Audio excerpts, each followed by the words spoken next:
واش عمرك حسيتي براسك ميت وانت حي؟ باغي دير شحال من حاجه ولكن عينك ما قادرينش حتى يتحلوا من كثره العيا. نهار كيدوز ثقيل، طاقتك زيرو، وديما كتقول غدا غنبدل حياتي، ولكن ديك غدا كيجي وكيبقى بحال هو. المشكل ماشي فيك، المشكل في العادات ديالنا. ولينا عايشين غير في التليفونات، الماكله والنعاس بلا نظام، وهذا الشيء غير كيمص لنا طاقتنا بشويه. ولكن اليوم غنوريك كيفاش تهرس هذه الحلقه بخطه بسيطه غتغير لك نهار. اول حاجه خصك تتحرك. اللياقه ماشي غير فورمه، بل هي صحه نفسيه وطاقه.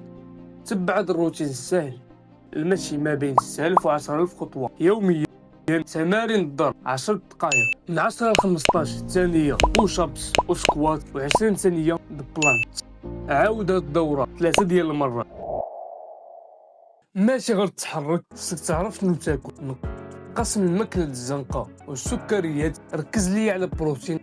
حاول تدخل ما بين 1.5 لكل كيلوغرام من وزنك. مثلا انت فيك 70 غرام، خصك تقريبا 100 غرام ديال البروتين. والاهم من هادشي النعاس ما بين 7 و 8 ديال السوايع.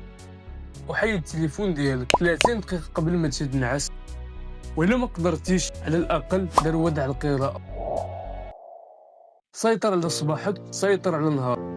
فيق 7:30 وبدا نهارك بفوز صغير. طوي فراشك، شرب شي لتر ديال الماء مع شي فطور وشبعان بروتين. وديما حط في بالك ان الاستمراريه والصبر هما اللي غادي يحققوا لك كاع الاحلام ديالك. والنتائج ما كتجيش بالليل وضحاها، فاسمعني مزيان.